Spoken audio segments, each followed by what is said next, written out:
Nós vamos ler o Salmo 52.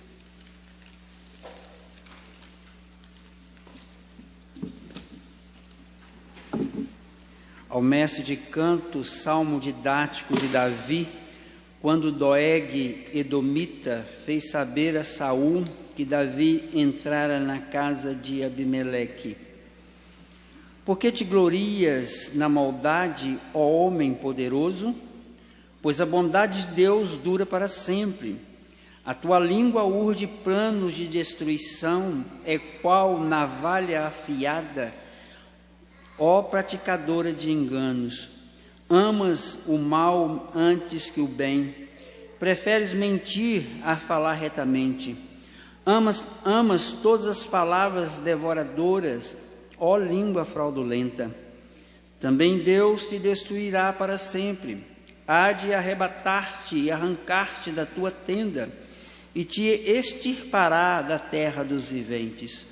Os justos hão de ver tudo isso, temerão e se rirão dele, dizendo: eis o homem que não fazia de Deus a sua fortaleza, antes confiava na sua abundância dos seus próprios bens, e na sua perversidade se fortalecia. Quanto a mim, porém, sou como a oliveira verdejante na casa de Deus, confio na misericórdia de Deus para todo sempre. Dar-te-ei graças para sempre, porque assim o fizeste na presença dos teus fiéis. Esperarei no teu nome, porque é bom. Meus irmãos, é fácil nós ficarmos estarrecidos com o conhecimento de atos terríveis que às vezes nós encontramos e vemos nos noticiários de cada dia, por meio da comunicação ou por meio de conhecimento que temos de pessoas que praticam atos que aos nossos olhos são terríveis, e são terríveis mesmo, não porque seja aos nossos olhos. A gente vê coisas no meio da sociedade que larga a gente apavorado. Esses dias eu estava ouvindo um canal de televisão dizendo que uma mãe havia assassinado um filho, e eles estavam querendo saber se ela tinha assassinado o filho por asfixia ou afogado. Nós vemos execuções de pessoas, que coisas bárbaras, coisas que trazem assim tristeza ao nosso coração. A gente vê chacinas, como nós já vimos diversas no nosso país, onde alguém chega em um determinado lugar, como já aconteceu, e mata diversas pessoas. Então, quando nós pensamos em atos terríveis no meio da sociedade, coisas que as pessoas têm coragem de fazer, que até mesmo, a gente usa até aquele ditado, né? Até Deus duvida. E eu às vezes costumo dizer, acho que até o inimigo duvida, porque o homem tem coragem de fazer coisas terríveis. E aí a gente fica assim a pensar muitas vezes, onde está Deus? Onde Deus? Por que isso acontece? Este salmo, ele nos dá umas orientações com relação a isso. Esse salmo se refere a um fato histórico que nós encontramos lá em 1 Samuel, capítulo 22, versículo de 6 a 23, que nos traz a lembrança do Salmo 34. Eu não sei se vocês vão lembrar. No Salmo 34, é aquele salmo onde nós falamos que Davi vai para Abimeleque e chega lá, se finge de louco, porque ele estava correndo de Saul, e antes dele chegar aonde ele foi, que ele se fingiu de louco, ele passou por uma cidade chamada Nob, e lá em Nob ele recebeu do sacerdote Aimeleque.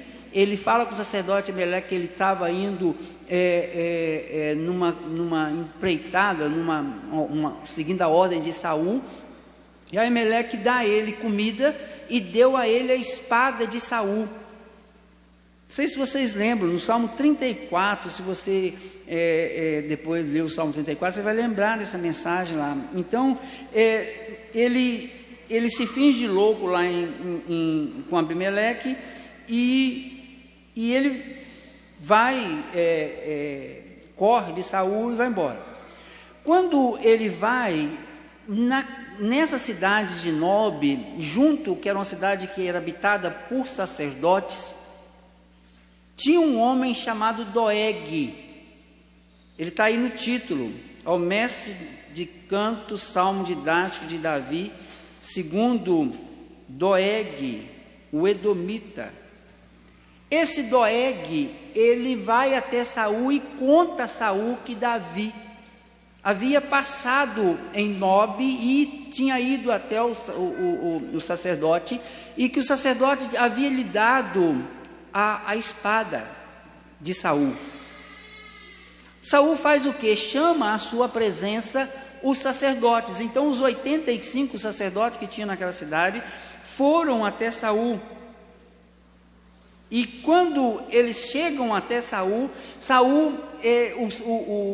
Aimeleque, que era o sacerdote, diz a Saul: olha, nós não fizemos nada, nós não sabíamos. Saul, naquela possessão dele, demoníaca, a gente sabe que Saul era um homem possesso, Saul manda que matassem todos os sacerdotes. E ele diz para os soldados dele: matem eles. E os soldados israelitas não se atreveram a matar os sacerdotes.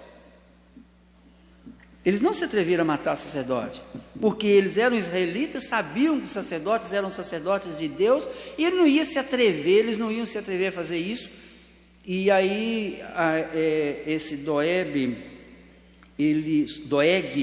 ele se oferece para matar os sacerdotes, e ele mata os 85 sacerdotes, vai em Nob e mata todos os homens, mulheres e animais da cidade, crianças, mata tudo, extingue, acaba com tudo. E Davi escreve o Salmo 52, depois que ele tem conhecimento disso. Com certeza, meus irmãos, Davi deve ter passado pelo seu coração um sentimento talvez de abalo da fé, de não entender por que Deus permite uma calamidade desta, e por que pessoas têm no seu coração tal atitude, por que as pessoas têm coragem de fazer determinadas coisas que a gente duvida. A gente olha e pensa, a pessoa com certeza está louca fazer um negócio desse, e aí Davi escreve esse salmo. Nós vimos lá no Salmo 73, que o ímpio, ele prospera na sua impiedade. Foi lido aqui no início do culto, e isso é uma verdade.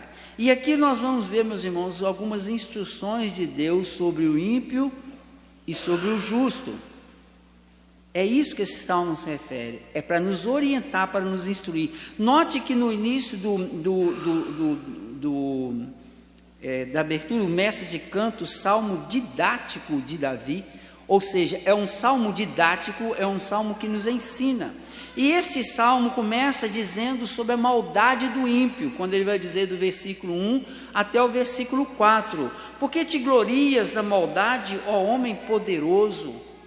Pois a bondade de Deus dura para sempre, a tua língua arde planos de destruição, é qual navalha afiada e praticadora de enganos. Amas o mal antes que o bem, preferes mentir a falar retamente. Amas todas as palavras devoradoras, ó língua fraudulenta. Doeg, ele era, quando ele diz aqui, porque te glorias na maldade, um homem poderoso, essa expressão se refere a um guerreiro. Doeg fazia parte do exército, e ele diz a Doeg: você é um guerreiro, mas por que você se gloria nisso? Abra sua Bíblia lá em Romanos capítulo 3, que a palavra de Deus vai nos dar uma demonstração clara do que é o ímpio, ou daquilo que nós éramos antes de conhecermos ao Senhor Jesus, antes de nascermos de novo por obra do Espírito Santo no nosso coração. E Paulo vai dizer que todos os homens na condição de pecadores, ele vai dizer a partir do versículo 10, Romanos 3, a partir do versículo 10, como está escrito: não há justo nenhum sequer, não há quem entenda, não há quem busque a Deus. Nota que o homem sem Deus, ele não entende, ele não busca Deus. Todos extraviaram a uma e fizeram inúteis, não há quem faça o bem, não há nenhum sequer, no mundo não há quem faça o bem, nenhum sequer. A garganta deles é sepulcro aberto, com a língua urda em engano, veneno de víbora está nos seus lábios. Ou seja, o que sai do coração, o que é falado, são só coisas ruins, coisas que enganam. A boca eles a têm cheia de maldição e de amargura. Então os ímpios, eles têm a boca cheia de maldição, são amargos, pessoas que são amargas. E ele continua: são os seus pés velozes para derramar sangue, nos seus caminhos há destruição e miséria. Desconheceram o caminho da paz, não há temor de Deus diante dos seus olhos, não temem a Deus, não temem a Deus. Então, o que Paulo escreve nesse capítulo 3, nessa parte do capítulo 3, sobre aqueles que não tiveram um encontro com o Senhor, que o ímpio, é aquilo que Davi está dizendo no Salmo 52. Você se gloria na sua maldade. Doeg, ele mata, faz aquela carnificina, mata todos aqueles sacerdotes, as esposas, os maridos, os filhos, as crianças, os animais. Se você for ler lá em 1 Samuel 22, você vai ver que ele mata até os animais que tinha naquela cidade. E Davi vai dizer: você se gloria nisso, a tua língua arde plano de destruição, é qual navalha afiada e praticadora de enganos. Note que a língua fala coisas enganosas, coisas que levam as pessoas a pecar contra Deus.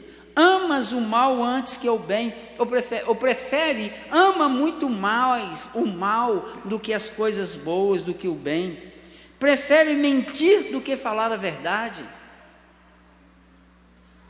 E ele vai dizer: amas todas as palavras devoradoras, ó língua fraudulenta. Então ele vai fazer nesse salmo dar uma instrução, como ele diz que é um salmo didático. Ele está dando uma instrução de quem é o ímpio, aquele que não conhece a Deus, aquele que não serve a Deus, aquele que não tem temor de Deus, é aquele que se vangloria na maldade, é aquele que se vangloria no pecado. Ele planeja as suas maldades e praticam o engano, enganam as pessoas, fazem questão de enganar e planejam as suas maldades. Eles amam o mal e preferem a mentira. A língua é fraudulenta. Irmãos, quando a gente lê um texto desse, a gente entende por que às vezes coisas tremendas e terríveis acontecem no mundo. Aí você vai entender quando você vê uma cena de TV que houve uma chacina, houve uma morte, houve uma coisa terrível. Você fala assim: essa pessoa só pode estar possessa. Eu ouço muito isso. Essa pessoa só pode ser. Não, é a natureza humana do pecador. É essa natureza pecaminosa que o homem tem, que se ela não for controlada pelo Espírito Santo, o Santo Espírito de Deus, ele vai praticar essas loucuras todas. O ímpio é assim. Mas aí o Davi vai começar no versículo 5: também Deus te destruirá para sempre, há de arrebatar-te, arrancar-te da tua tenda e te extirpará da terra dos viventes. Os justos hão de ver tudo isso e temerão e se irão dele, dizendo: eis o homem que não fazia de Deus a sua fortaleza, antes confiava na abundância dos seus próprios bens e na sua perversidade se fortalecia. Note que Davi, depois dele colocar, dar esse ensinamento sobre o que é o ímpio, ele vem falar agora sobre o juízo de Deus. Ele não faz um contraponto com o justo, ele vai fazer isso na frente, mas entre uma coisa e outra, ele coloca o juízo de Deus. Então ele diz que Deus agirá na vida de todos aqueles que praticam a maldade. Deus te destruirá para sempre. Deus te destruirá para sempre. Aqui, meus irmãos, nós precisamos de entender uma coisa: quando nós vemos essas barbaridades, nós temos que entender que Deus vai julgar e vai agir. É o que Davi está dizendo, não adianta, ó Doeg, você fez isso, mas saiba de uma coisa, Deus vai te destruir para sempre. Deus vai te destruir. E aqui a destruição, meus irmãos, não está no fato de aniquilar, como alguns pensam, que Deus vai aniquilar o ímpio. Deus não irá aniquilar o ímpio. O que Deus vai fazer é enviar o ímpio para o inferno. E o inferno é uma realidade. A palavra inferno, se você for encontrar na Bíblia, você vai encontrar Hades, você vai encontrar lugar de tormento, lugar de fogo eterno. Tem diversas expressões na Bíblia, mas todas elas se referem a uma área, a um vale que tinha fora da cidade, em que eles jogavam os animais que morriam, jogavam entulhos, e lá tinha um fogo. E você sabe muito bem que nesses lixões, o fogo não se apaga. Se a gente fizer um lixão aqui perto do Ipaba, e todo o lixo da cidade for para lá, todo animal morto for para lá, aquilo vai gerando um gás, e esse gás, depois que você põe fogo, aquilo vai se incinerando noite e dia. Então, quando a Bíblia se refere ao inferno, o lugar daqueles que irão após a volta do Senhor e que serão condenados, é um lugar de sofrimento, de dor. Jesus diz: lá não há morte, a dor é constante, o fogo é constante. Conta a história que eu fui visitar um moço que tinha tentado suicídio 3 vezes. Aí eu falei com ele assim: você tentou suicídio porque você é um cara corajoso, porque você está sofrendo muito com a sua dor, com seus problemas, e isso te levou a fazer o que você tentou fazer, não é verdade? Ele falou assim: Eu falei: só que você está se esquecendo de uma coisa. Pega o seu sofrimento, a sua dor, e multiplica milhares de vezes. É o que você sofrerá eternamente sem o direito de se matar. Porque se você, meu filho, não acertar sua vida com Deus e você não se converter, é para lá que você vai. Ele levou um susto, olhou para mim e falou: nunca mais tento. Se eu tiver que sofrer milhares de vezes mais do que eu estou sofrendo, não quero morrer. Não sei se ele converteu, se ele acertou a vida dele com o Senhor, mas nunca mais tive notícia de que ele tentasse suicídio de novo. Ou seja, nós muitas vezes brincamos neste mundo com a realidade da morte. E quando digo morte, não é a morte do crente que começa uma vida eterna com Deus, é a morte que leva à morte, ou seja, o inferno, um lugar aonde não haverá como. Quando nós lembramos da parábola do rico e Lázaro, nós vamos ver que não havia como o rico se livrar do seu sofrimento. Não tinha como livrar do seu sofrimento, porque ele pede a Deus, pede a Lázaro que passe a ponta do dedo molhada nos meus lábios, seria suficiente para livrar ele, aliviá-lo um pouco do seu sofrimento. E Deus diz: não tem como, não tem como. E aqui Davi está dizendo que Deus agirá na vida de todo aquele que pratica maldade. Deus vai agir. Há uma realidade de uma ação, de um juízo de Deus. O justo entende isso. Ele diz aqui: o justo há de ver tudo isso, temerão e se irão dele, dizendo. Ou seja, há uma interpretação, há uma visão do justo, que ele entende o que acontece com aqueles que não confiam no Senhor. E ele diz: eis o homem que não fazia de Deus a sua fortaleza. O justo vai dizer: olha que o homem que não fazia de Deus a sua fortaleza, o que aconteceu com ele? Quando nós chegarmos no Salmo 73, que nós lemos aqui, nós vamos ver isso de forma muito mais clara e muito mais bem descrita do que nesse pequeno salmo. E aí ele vai continuar: antes ele confiava na abundância de seus próprios bens e na sua perversidade se fortalecia. Ou seja, o justo vê o juízo de Deus e sabe que Deus há de julgar e Deus vai trazer sobre o ímpio a condenação, e isso traz temor ao justo. Então Davi está dizendo: ó, Doeg, se prepare, porque o juízo de Deus virá sobre a sua vida. E aí ele vai continuar, quando ele vai dizer no versículo 8 e 9, ele começa com aquela expressão que eu gosto muito: quanto a mim, porém, sou como oliveira verdejante na casa de Deus, confio na misericórdia de Deus para todo sempre, dar-te-ei graças para sempre, porque assim o fizeste na presença dos teus fiéis. Esperarei no teu nome, porque é bom. Note que ele divide o salmo exatamente numa demonstração do quem é o ímpio, no juízo de Deus, no meio do salmo, e faz se você visualizar, você vai ver aqui está o ímpio, aqui o juízo de Deus e aqui o justo. Ele divide de forma clara quando ele diz: quanto a mim, porém. Eu gosto muito dessa expressão, quanto a mim, ou seja, eu sou diferente. Quanto a mim, porém, sou como a oliveira verdejante. Quando essa expressão oliveira verdejante, ele está nos remetendo ao Salmo 1. Vocês lembram do Salmo 1? Aquele que não anda, não para, não se assenta no caminho do ímpio, é como uma árvore plantada junto aos canais de irrigação.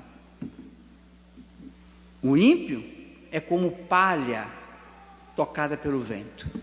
Então ele nos faz lembrar o Salmo 1, quando ele diz: eu sou como oliveira verdejante. Essa expressão verdejante significa que ele tem pleno vigor.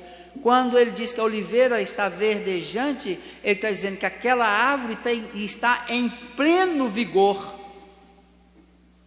está potencialmente preparada para produzir os seus frutos. Ele diz: quanto a mim, sou como oliveira verdejante na casa de Deus. Eu estou em pleno vigor no meu relacionamento com Deus, confio na misericórdia de Deus para todo sempre. Eu confio que a misericórdia de Deus vai me guardar. Eu confio no meu Deus, em quem eu tenho uma aliança, e que Ele me desvia os pés do mal. Ele me desvia, Ele me leva para a casa dEle para adorá-lo. Então você note que o ímpio, no início do texto, do Salmo, ele está completamente direcionado para o mal.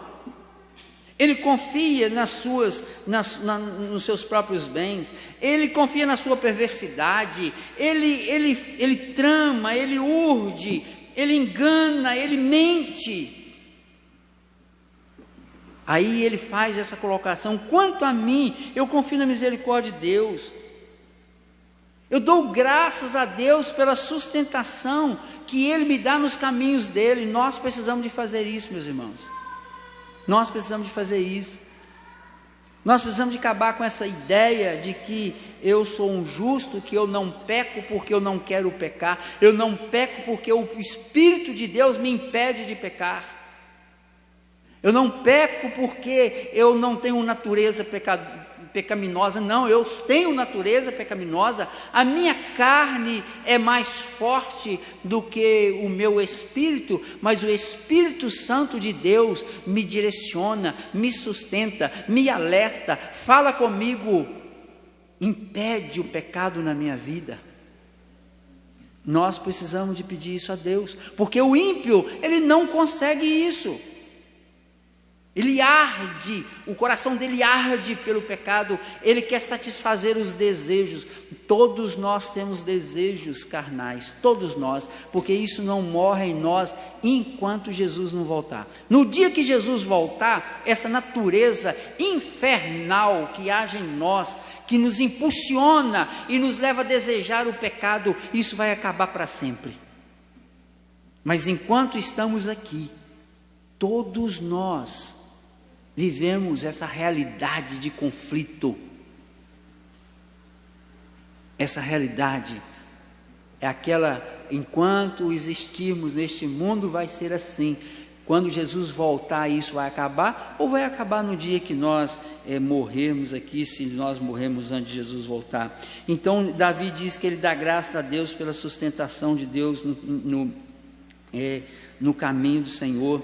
Ele vai dizer no versículo 9: dar-te-ei graças para sempre, porque assim o fizeste. Na presença dos teus fiéis esperarei no teu nome, porque é bom. Ele espera no nome do Senhor, ele confia na aliança que ele tem com o seu Deus, ele vive confiando nisso. Então, meus irmãos, esse salmo, ele é uma instrução de Deus sobre a realidade do ímpio e a realidade do justo, e entre eles o juízo de Deus, o juízo de Deus. E para nós, você pensa assim: mas e o juízo de Deus sobre a nossa vida? Nós que cometemos pecado. Meus irmãos, para nós, o juízo de Deus já veio sobre Jesus quando ele morre na cruz do Calvário por nós. Quando Jesus, ele deu a sua vida na cruz para perdoar os nossos pecados e para nos livrar dessa tendência terrível ao pecado que domina o ímpio, mas não nos domina mais, porque agora o pecado já não tem mais domínio sobre nós, diz Paulo no capítulo 6, versículo 14 de Romanos, que estamos debaixo da graça. O pecado já não mais nos domina. Aqueles que têm uma experiência com Jesus, aqueles que verdadeiramente foi dado a ele o Espírito do Senhor no seu coração, por decisão do próprio Deus, não sua nem minha, mas decisão de Deus. A esses o Senhor guarda, a esse o Senhor dirige. Davi deve ter tido dúvidas, muitas dúvidas, após o que Doeg fez. Como nós ficamos estarrecidos com as barbaridades, tanto deste homem, com o que este homem fez, e o que outro homem faz, nós devemos entender o que Davi entendia. Há um juízo de Deus. E aí, qual tem sido a nossa reação diante destas barbaridades e diante desse juízo de Deus? Qual tem sido a nossa reação? Às vezes nós duvidamos de Deus. Por que tanto sofrimento, por que tanta morte, por que tanto isso, por que tanto aquilo? Não se esqueça, meu irmão e minha irmã, que o juízo de Deus é certo. Nós não podemos esquecer disso, e nós devemos buscar ao Senhor. Buscar o Senhor pedindo ao Senhor que nos livre de tais atos, que nos livre do pecado, que nos livre da língua maliciosa, que nos livre de todas essas coisas. Pedir mesmo: Santo Espírito, me ajude, me oriente, me mostre, fala comigo, mostre o meu pecado, mostre o meu erro, me ajude a mudar, me ajude a sair dessa situação. Eu não quero ser como o ímpio. E aí você poderá dizer: quanto a mim, porém, quanto a mim. Nós vimos essa expressão em Miqueias, a gente vê essa expressão em Josué, quando ele diz: eu não sei o que vocês vão fazer, quanto a mim, eu e minha casa serviremos ao Senhor. Miqueias desenvolve no capítulo 7, do versículo 1 ao versículo 6, os pecados de Israel, quando chega no versículo 7, quanto a mim, confiarei, olharei para o Senhor, esperarei no Deus da minha salvação. Então, quanto a mim, você pode dizer essa expressão nesse dia, nessa manhã: quanto a mim, eu não vou viver como ímpio, quanto a mim, eu não vou viver aguardando um juízo de condenação de Deus. Quanto a mim, eu vou buscar o Senhor, eu vou pedir ao Senhor que trabalhe na minha vida, que me tire do pecado, que me afaste do mal, e que a minha língua seja uma língua que venha louvar e dar graças a Deus para sempre. É o que ele diz no versículo 9: dar-te-ei graças para sempre, porque assim o fizeste. Então, meus irmãos, que o Senhor tenha misericórdia das nossas vidas, que o Senhor, nessa pandemia que nós vivemos, o Senhor venha nos trazer a lembrança no coração, de que todas as coisas que acontecem neste mundo é por obra dEle. Ele é quem providencia todas as coisas, Ele é que sustenta, Ele que criou esse tal vírus, e é Ele que permite o que está acontecendo, é Ele que bloqueia a ciência para não descobrir o resultado, é Ele que traz sobre nós tudo isso. Mas nós temos que dizer: quanto a mim, continuarei louvando e glorificando o nome do meu Deus. Que a obra de Cristo na cruz do Calvário por nós seja verdadeiramente aplicada e relembrada ao nosso coração, à nossa mente, pelo Espírito, para que nós venhamos a sempre lembrar que nós não somos ímpios, nós fomos comprados e lavados pelo sangue do Cordeiro. Se há luta em nós por causa do pecado, é porque ele ainda não voltou para acabar de vez com essa natureza pecaminosa, mas isso vai acontecer, porque o juízo de Deus se aproxima. Que o Senhor nos abençoe, que o Senhor trabalhe na nossa vida, para que nós possamos buscá-lo sempre para a glória do nome dEle. Vamos colocar em pé e vamos orar.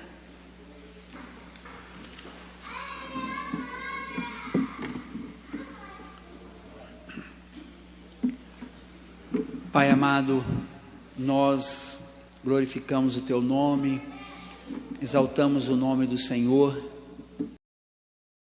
pelo Teu Espírito através dela, e agradecer ao Pai, porque aquilo que vemos neste mundo, que às vezes nos deixa estarrecidos, mediante a brutalidade, a violência, mediante, ó Pai, o prazer no pecado que o mundo, o ímpio tem, nós também podemos dizer que nós, ó Pai, fomos transformados pelo poder do Senhor, e que podemos aguardar a volta do Senhor, e podemos confiar que louvaremos o Senhor para sempre. Por isso, ó Deus, nós colocamos as nossas vidas diante do Teu trono. Te pedimos, ó Pai, que o Senhor nos fortaleça, que o Senhor nos dê ânimo e disposição para adorá-lo, para glorificar o Teu nome, para engrandecer o Teu nome. Toma, ó Deus, as nossas vidas na Tua presença. Usa de misericórdia para com cada um de nós, e nos mantenha firmes nos Teus caminhos. Nós Te louvamos, ó Deus, e agradecemos, e leva para os nossos lares com a Tua bênção. Que a graça do nosso Senhor e Salvador Jesus, que morreu na cruz do Calvário por nós, o amor do nosso Deus e Pai, que nos escolheu antes da fundação do mundo, a direção e unção do Santo Espírito esteja sobre cada um de vós e sobre todo o povo de Deus espalhado sobre a terra, hoje e para todo sempre.